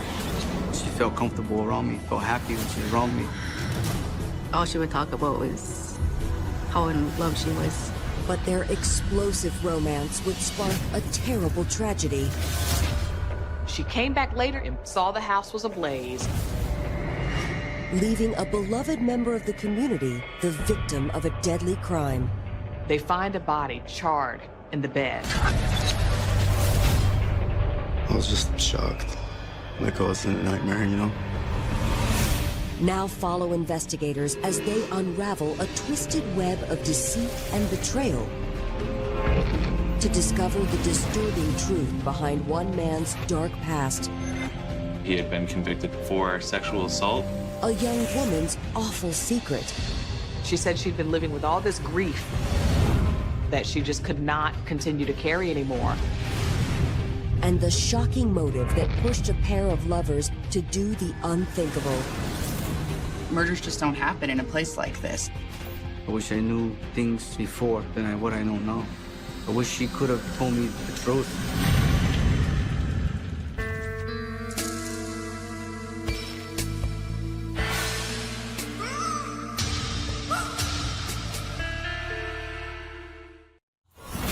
September 3rd, 2008. It was just after 3:30 a.m. on the St. Regis Mohawk Reservation in upstate New York when local authorities responded to an emergency call.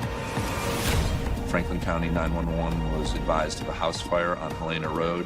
They ultimately dispatched the Bombay Fire Department to respond to that.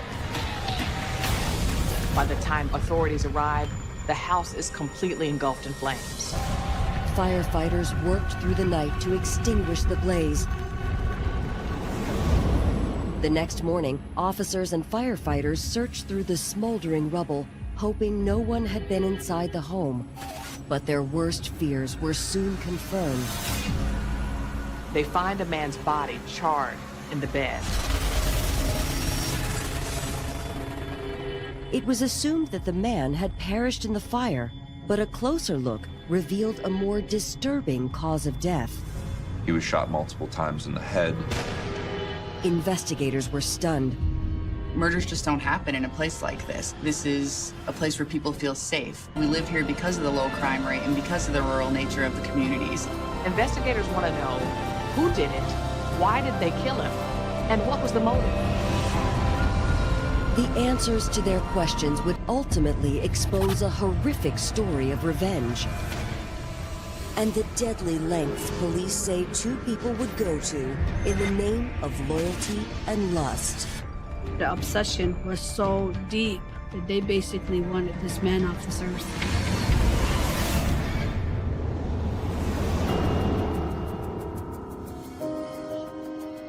The St. Regis Mohawk Reservation is located on the banks of the St. Lawrence River, straddling the U.S.-Canadian border. Just over 3,000 members of the Mohawk tribe reside there.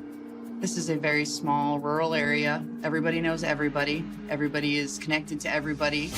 It's also the only place Amber Dufault ever called home. Amber and her twin sister Ashley shared a particularly close bond. The bond we had was almost like too real. Sometimes she could read my mind and I could read hers, but we would just know what each other's thinking. It was almost like magic. Amber and Ashley were raised by a single mother, and like many other kids growing up on the reservation, they were no strangers to the hardships of poverty. Whether the rent would get paid or if there would be enough food on the table were common worries in the Dufault household. Life was really hard. The family struggled just to make basic ends meet. Their struggles only brought the sisters closer together. But their young lives would take an even more tragic turn. The twin girls were sexually abused. It's said that the abuse started as young as when the girls were 4 years old.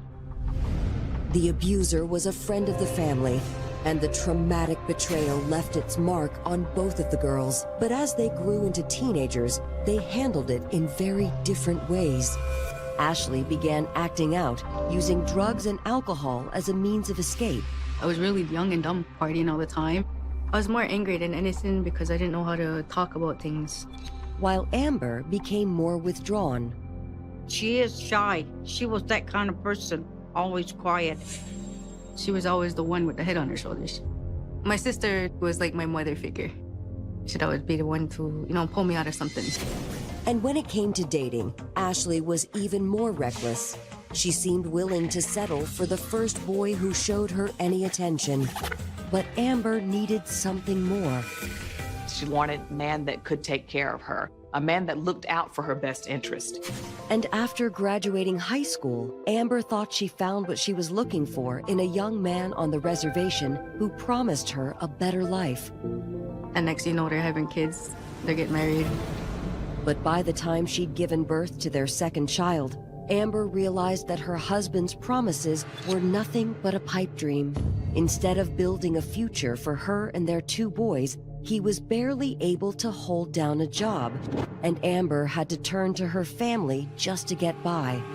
They were living in dire straits. They were literally living in a garage. Still only 24, Amber filed for divorce. She took a job at a local restaurant and worked hard to raise her 2 children on her own. Amber was a very good mother to her boys. She tried hard as she could to raise them. She cared for her boys. She loved the boys very much. But the end of her marriage left Amber feeling depressed.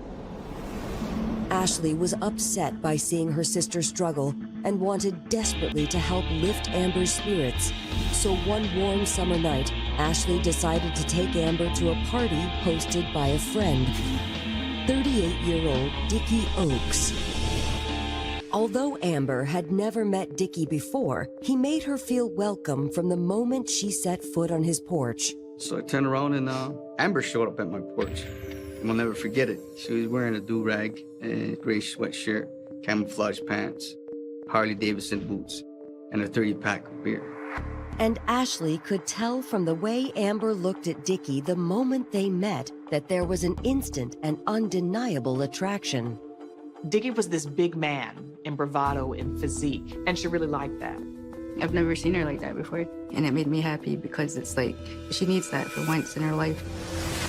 Like Amber, Dickie Oakes grew up on the Mohawk Reservation. And like Amber, he'd grown up without a father. His mother struggled to support Dickie and his siblings, but being poor hadn't stopped Dickie from enjoying the simpler things in life. He was always like being outdoors all the time. He was always bringing home stuff, like animals too. He'd come home and he'd say, "Ma, can I keep this?" I said, "No, you can't." Dickie was happy playing in the woods, but the classroom was a different story. He's always struggled. He had problems with behavior. He struggled in school. I don't think he even made it past the 4th grade. Dickie couldn't read or write at all. On the reservation, there were no truant officers keeping track of the children. So instead of finishing school, Dickie dropped out and started working odd jobs to help his mother. 5 of us, single parent. My mother was single. We didn't really have that pushing you through school. So I got a job, 15 years old, started pumping gas. And I was there for almost 3 years. Pumping gas gave Dickie a start, but by the time he turned 18, Dickie had found a more stable and better paying career, one that let him take advantage of his large muscular frame. He started ironworking, and he loved doing it. He was extremely stocky and very strong. He was in excellent physical condition. After a few years, Dickie had saved enough to buy a house, and his work also enabled him to see the country. I've been all over the place. Connecticut, Toledo, Ohio, Delaware, yeah, so Jersey, New York City. Even though he didn't have an education higher than the 4th grade level, he still had a really good, solid, steady income. But when Dickie returned to the reservation after a job, he longed to have someone to come home to. He married a local girl at 19 with the hopes that starting a family would fill the void in his life, but the relationship wouldn't last. Once you have kids, you know what I mean? It changes everything. So we got to a point where the chemistry wasn't there anymore. I'm always away working, coming home, and it was hard. After a few years, Dickie and his wife divorced. He soon remarried, but his heavy work schedule and constant travel caused his second marriage to end the same way. It's always the same story. You're sleeping on a couch, and they're sleeping in bed, and the kids start catching that. By the time he was 38, Dickie had 2 ex-wives and 6 children, and he worked long hours to provide for them all. But he'd given up on ever finding a woman he could share his life with. Until one night in 2008, when he decided to blow off a little steam by throwing a party where he met 24-year-old Amber Dufault. Dickie and Amber spent the evening drinking together and bonding over their failed marriages. Dickie saw something in a woman who could really have fun with them, and I think she saw somebody who maybe was curious about the world and didn't get to see it through the same lens as her. We hit it off.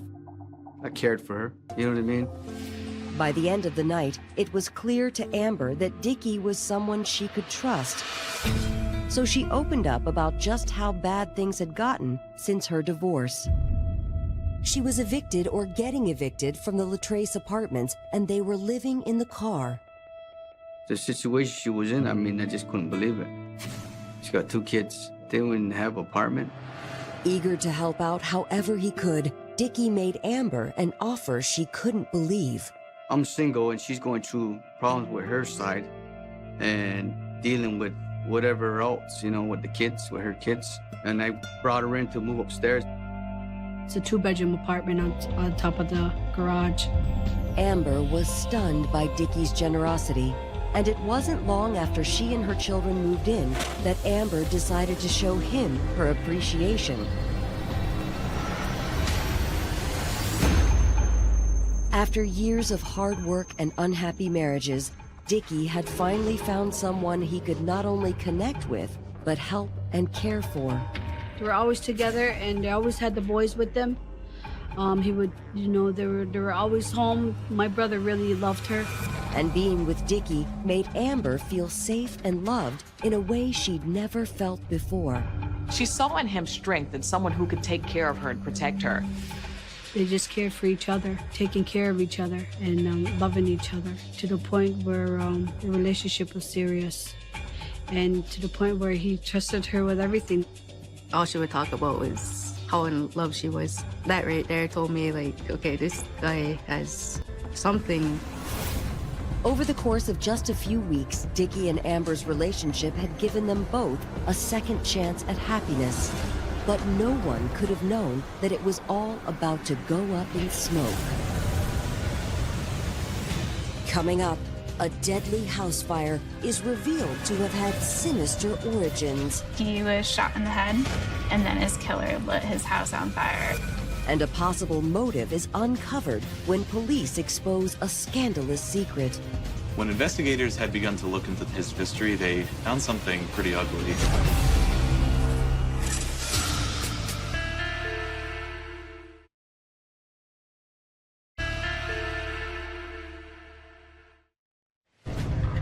24-year-old Amber Dufault was a single mother who'd all but given up on finding love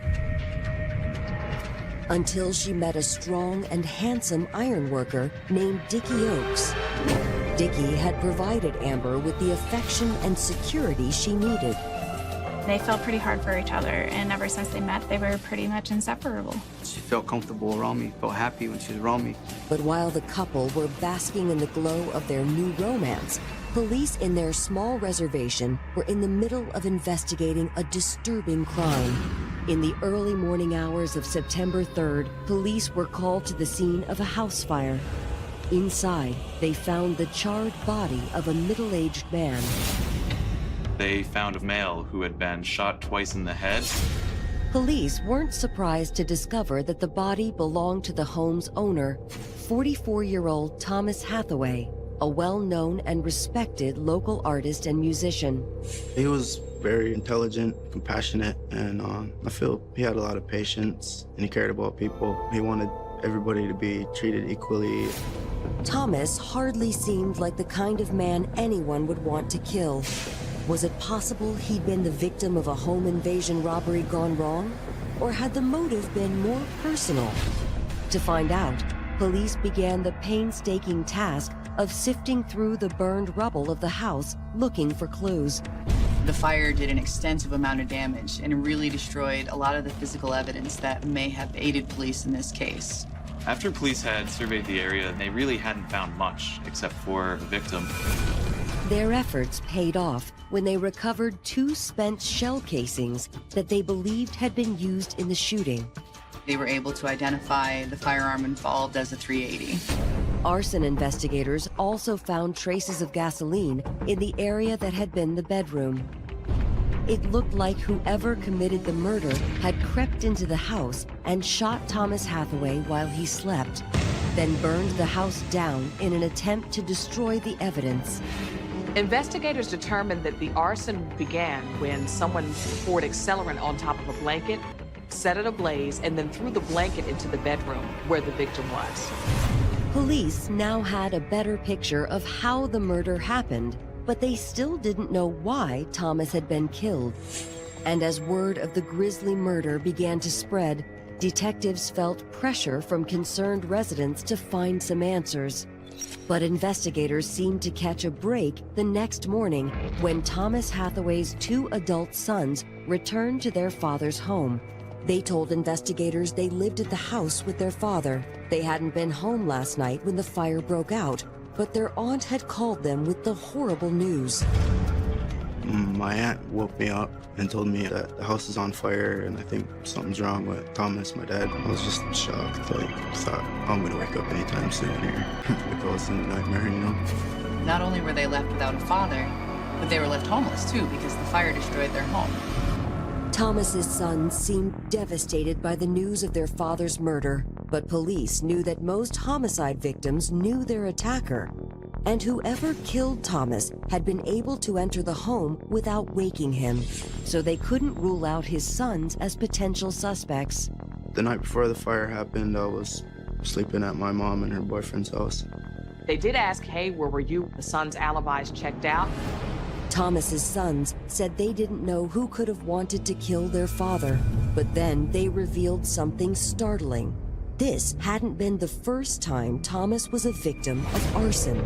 A few years before the house burnt, his trailer caught on fire, and we weren't really sure how that happened. Yeah, it appears to be the case that he was targeted twice by an arsonist.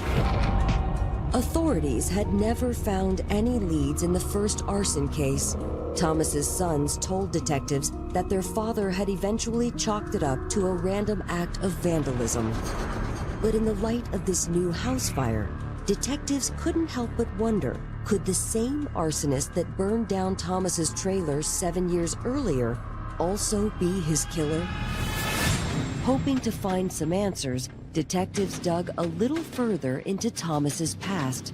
They ran a background check on Thomas Hathaway, and they were able to determine that he had a record. Investigators discovered that 13 years before he was killed, Thomas Hathaway had been convicted of a shocking crime. When investigators had begun to look into Thomas Hathaway's history, they found something pretty ugly. Thomas Hathaway actually had been convicted for sexual assault. According to the police report, Thomas's victims had been 2 young girls who lived in his neighborhood. I think it's pretty hideous that a grown man could ever sexually harass or sexually molest any young child.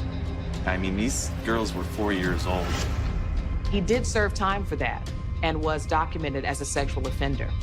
But Thomas's crimes were more than just surprising. They also gave investigators their first clue as to why someone might have wanted to see him dead. Police couldn't help but wonder, did Thomas Hathaway's dark secret finally come back to haunt him? Coming up, more secrets are revealed when a surprise witness steps forward.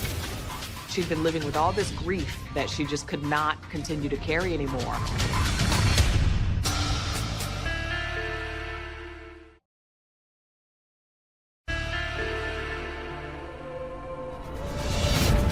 By the summer of 2008, the budding romance between Amber Dufault and Dickie Oakes had given them both a second chance at happiness.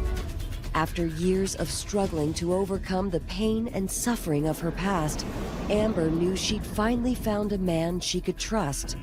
She would basically say it all the time. I'm so in love, I'm so happy. As long as he's around, that's all she cared about. Everyone who lived on the tight-knit Mohawk reservation knew that Amber and Dickie were inseparable. But while the couple's romance grew more intense, tribal police were piecing together the clues to the disturbing murder of Thomas Hathaway. Thomas Hathaway died a horrific death. He was shot in the head, and then his killer lit his house on fire, destroying everything.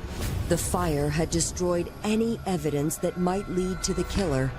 It was only when investigators dug into Thomas's past that they got their first lead in the case. They were looking at his background to see, whether people would have a motive to kill him. And he did have a somewhat extensive criminal background.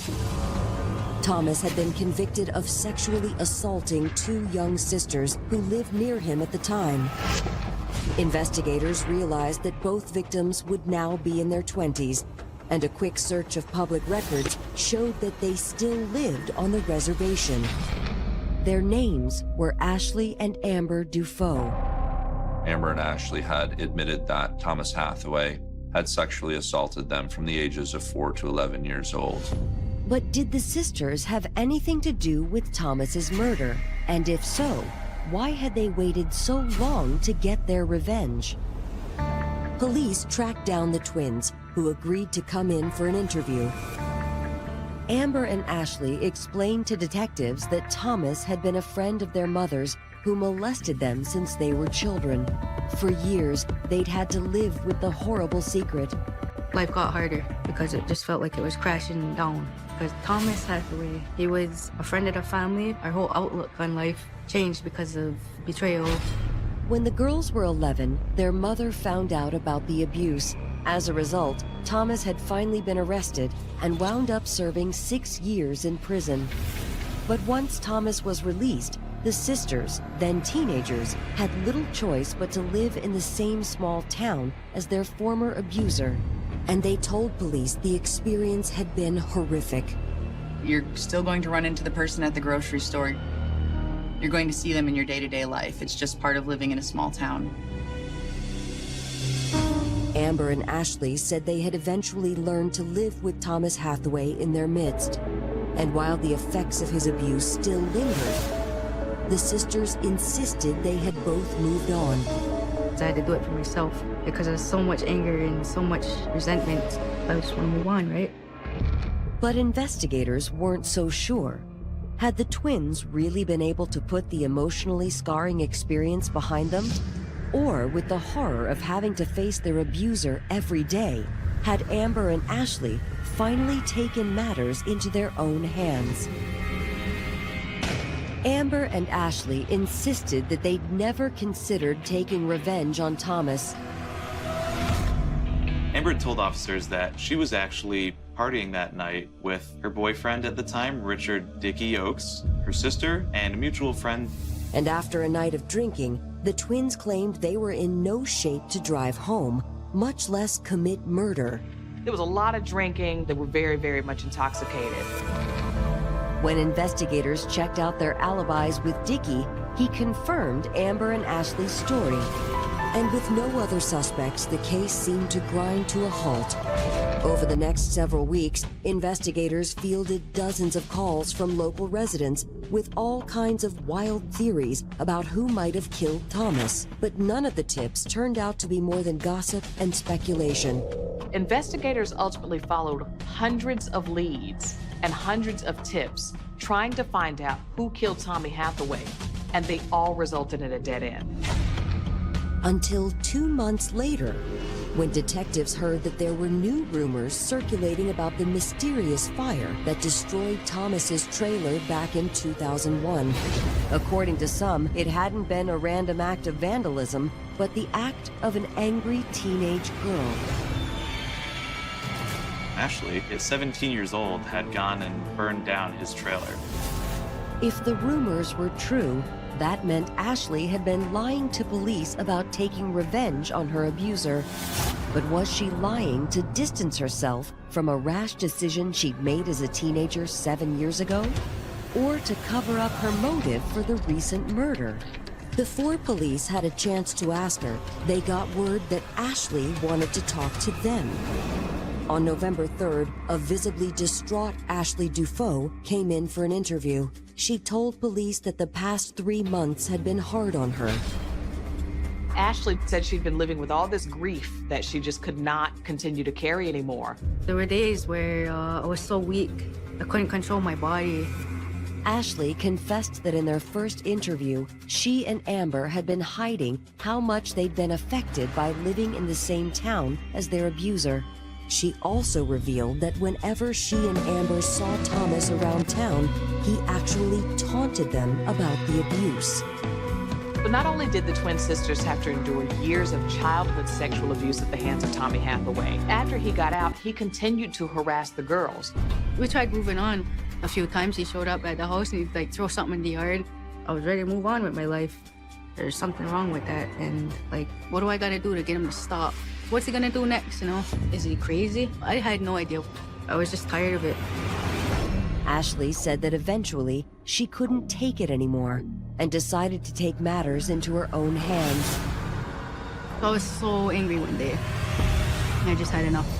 I said, I gotta do something about this now. I decided to kind of send him a message. So, one night when Thomas wasn't home, Ashley snuck over to his trailer with a can of gasoline and a match. I lit his trailer up. All I thought about was, this guy's not gonna do this no more. He's not gonna hurt us. He's not gonna hurt anybody else. But investigators wondered, had Ashley simply come forward to admit she burned Thomas's trailer down 7 years ago? Or had she come to confess to the murder of Thomas Hathaway?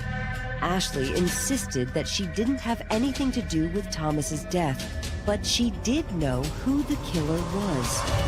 She apparently told police that she was with them when they perpetrated this crime. Coming up, Ashley reveals the shocking events that led to Thomas Hathaway's murder.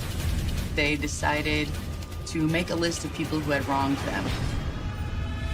But investigators discover there's another side to the story. Why are there conflicting stories? I mean, what's really going on here?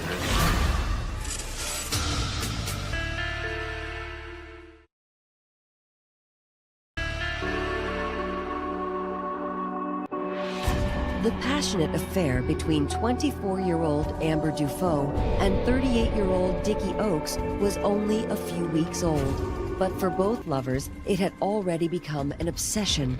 Dickie was the kind of man Amber had longed for her entire life. All she would talk about was how she was in love with him. And Dickie had fallen just as hard for Amber. He's definitely physically attracted to him, but also attracted to, you know, what he could do for her, which was protect and provide. But while Amber and Dickie were losing themselves in their romance, police on the Mohawk Indian Reservation were trying to solve a gruesome murder. 2 months after 44-year-old Thomas Hathaway was found murdered inside his burned-out home, Amber's twin sister, Ashley Dufault, showed up at the police station claiming she knew who was responsible, and the stress of keeping the secret had begun to take its toll. I wasn't sleeping. My body was like shutting down because I was under stress. Ashley told investigators that it all started on the night of September 2nd, when she, Amber, Dickie, and another friend of theirs named Tubbs were partying together at Dickie's house. According to Ashley, Amber had always enjoyed an occasional drink, but after Amber started dating Dickie, her partying had become much more extreme. It's not about just being, let's go have a beer. It's like, let's go drown in this beer, you know? And that night at Dickie's house had been no exception. Ashley told police that after a few hours of drinking, Dickie had broken out painkillers and cocaine. At first, Ashley said, she was reluctant to join in, but after a while, she gave in to peer pressure. They got into some pills and cocaine as well as just drinking heavily. And as the four of them got more high and more intoxicated, Ashley said the night took a much darker turn. At some point, as part of this revelry, they decided to make a list of people who had wronged them in their lives. Ashley and Amber agreed there was only one person who deserved to be number one on their list: Thomas Hathaway. Ashley told investigators that at the time, she thought it was all just in fun, but it quickly became clear that Amber never told Dickie she'd been sexually abused as a child, and he demanded to know exactly what Thomas had done to the sisters. So right then and there, Amber told him everything. Yeah, she's really quiet about a lot of her lifestyle. When I found out some other things were disturbing, which kind of bothered me, they're telling me that they've been molested. When Dickie heard these details, he flew into a rage. He thought he should do something about it. Angry and wasted, Dickie ordered their friend Tubbs to drive the four of them over to Thomas's house. When they got there, Ashley said Dickie got out with Amber and told them to come back later to pick them up. He's like, pick us up in about 10 minutes. I want you to see us on the road and pick us up right away. Ashley said she didn't know what Dickie was planning to do, but she and Tubbs did what he asked and drove around for a little while. Okay, what are they gonna do? Go over there and beat him up? That was my thought. Who the hell knows? You know, something stupid, right? But Ashley said her boyfriend suspected what Dickie had in mind, and it wasn't just to beat Thomas up. He said, I think he's gonna kill that guy. I seen the gun. So I'm like, what gun? As if, shut the hell up. And Ashley said that when they went back to pick up Amber and Dickie, her worst fears seemed to be confirmed. She came back later to pick them up, saw the house was ablaze. My first thought was, holy why do I gotta be here right now? What am I doing here? Ashley said that when Dickie climbed back into the car, he had a smile on his face and acted as if nothing at all was out of the ordinary. Dickie got in, and as I was looking at the flames, he said, are we cool? And all I could do was stare at them flames, man. I was just like, are you kidding me? Ashley said she and Amber never spoke about the events of that night again, but detectives knew that if what Ashley told them was true, they'd found their murderers. Dickie and Amber had been the ones that had killed Mr. Hathaway. The more striking fact was that one twin would roll over on another and kind of throw her sister under the bus. But was Ashley telling the truth? She had just as much reason to want Thomas Hathaway dead as Amber did. And she'd already confessed to setting his trailer on fire 7 years earlier. Ashley insisted that as much as she dreamed of getting revenge on Thomas, she'd never go that far. And while she loved her sister and had tried to keep silent for the past 2 months, her conscience had finally gotten to her. I had a few nervous breakdowns and whatnot, because it's not about me, it's about them. There's other people, lives in my hand, and it all depends on what I'm gonna do and not gonna do. Detectives contacted Amber and asked her to come in for an interview. When she sat down to talk to police, Amber surprised them by admitting that everything her sister told them was true. Amber confessed that she did hold a grudge against Thomas Hathaway, But since she'd never gotten to fulfill her teenage dreams of revenge, her boyfriend Dickie had done it for her. Thomas Hathaway had taken away her childhood. Amber told police that Dickie had sworn to always protect her, so when Dickie learned what Thomas had done to her, he was determined to prove he was a man of his word. Dickie, being protective of her, was looking to enact revenge. Dickie had numerous weapons, firearms, or accessories related to firearms, bulletproof vests, holsters, things of that nature on his premises. Amber said that at the time she wasn't sure whether Dickie was just talking big, but she confessed that the idea of him going to such lengths to protect her made her feel strangely more attracted to Dickie. He would say, "That's why I'm here. I'm here to take out the trash." And that's, for the most part, why I think my sister fell in love with him, because it was like, she finally didn't have to worry. Amber said that when the group arrived at Thomas Hathaway's house, Dickie told her he wanted her to come inside with him so he could prove how much he loved her. They snuck into his home sometime during the night. He was sleeping. But Amber told police she still didn't believe Dickie was going to actually go through with it until he took out the gun and pulled the trigger. He was sleeping in his bedroom. He was shot multiple times in the head. Amber said she was horrified by the sudden violence, but confessed that a part of her felt as though the man who'd stolen her childhood finally got what was coming to him. After Thomas was dead, Amber said Dickie sent her to the garage to find some gasoline so they could set the house on fire and cover up their tracks. His blanket was taken off his bed. It was ignited, and the house went to the ground. Amber's story lined up with the evidence, but they also wanted to hear from Dickie. And when detectives sat down with him, they discovered that Dickie's version of the events was completely different from anything they'd been told so far. When investigators brought him in, Dickie readily admitted that he'd spent the night of September 2nd partying with Amber, Ashley, and Tubbs. But he told police he'd partied a little too hard. We were drinking, and Ashley and her boyfriend Tubbs showed up. I passed out earlier that night. He had consumed a lot of alcohol, and he woke up at some point in the middle of the night, and everyone was gone. When I got up, to me, we joke around, so maybe we went on another beer run. Maybe Amber took the truck to go on another beer run or whatever. But I guess that wasn't the case. Dickie told police he didn't know anything about the murder or why Amber would have told them he was the one who killed Thomas Hathaway. But that wasn't the only surprise Dickie had in store.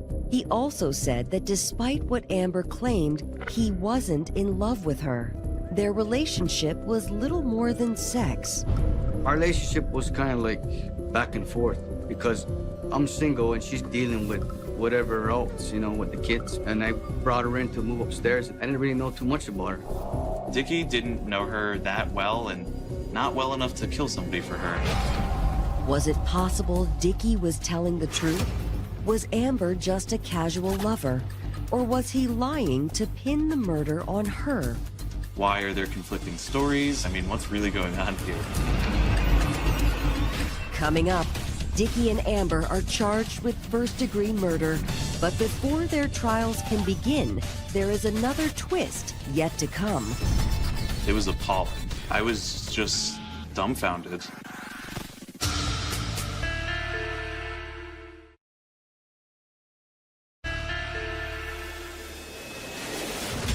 When 24-year-old Amber Dufault fell in love with handsome steelworker Dickie Oakes, she thought she'd found someone who would love and protect her no matter what. He was there for her in every way, and that's all she ever wanted. But now it looked like Dickie had taken his promise to protect Amber too far. Both Dickie and Amber stood accused of murdering Thomas Hathaway, a 44-year-old man who'd sexually abused Amber and her sister when they were children. Dickie was enraged at what Tommy Hathaway had done. He was furious. Prosecutors charged both Dickie and Amber with second-degree murder.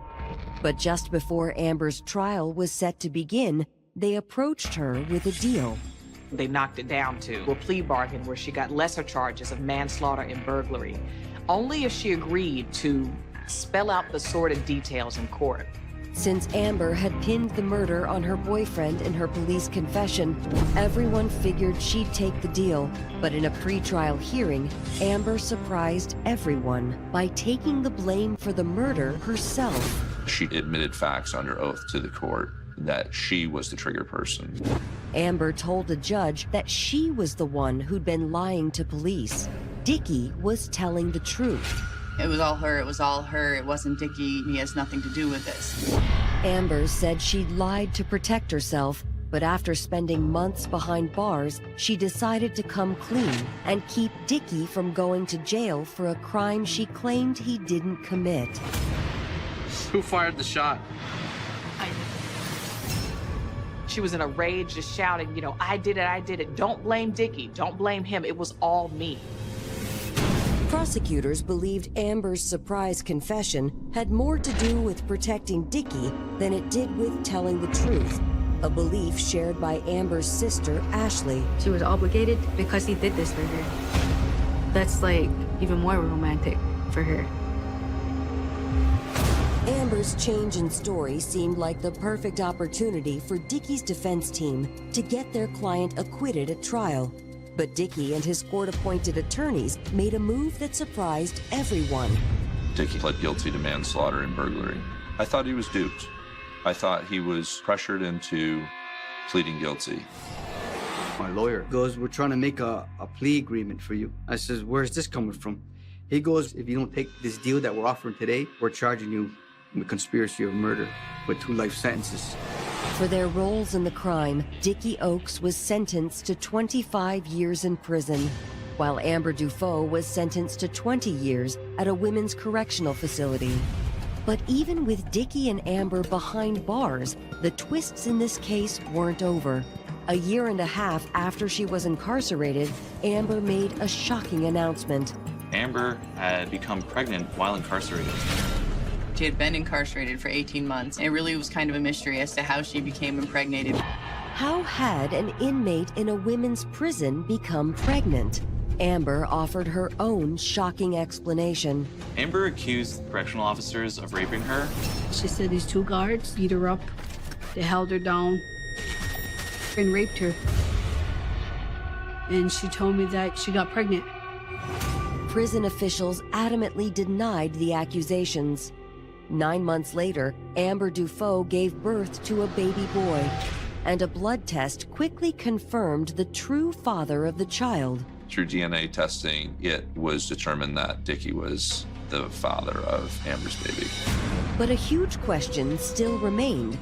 How had Dickie Oakes gotten Amber pregnant while they were both behind bars? I remember rumors going around about him shipping her sperm. Of course, nothing was ever substantiated, but there was a lot of speculation as to how that could have happened. As for Dickie himself, he won't say how the pregnancy occurred, but there is one thing Dickie isn't being quiet about. He insists that he did not kill Tommy Hathaway. I never met this man in my life. Dickie still insists the real killer was Amber Dufault, and that he was convicted on the false testimony of her accomplices, Ashley and Tubbs. The DA's witnesses, they sent me out. Ashley and Tubbs, they're not witnesses. That's Amber's accomplices with her when they committed this murder. All the information came was from Amber Dufault. She's the one that told me all about how the whole was set up. And it's hard to believe because I didn't want to believe it.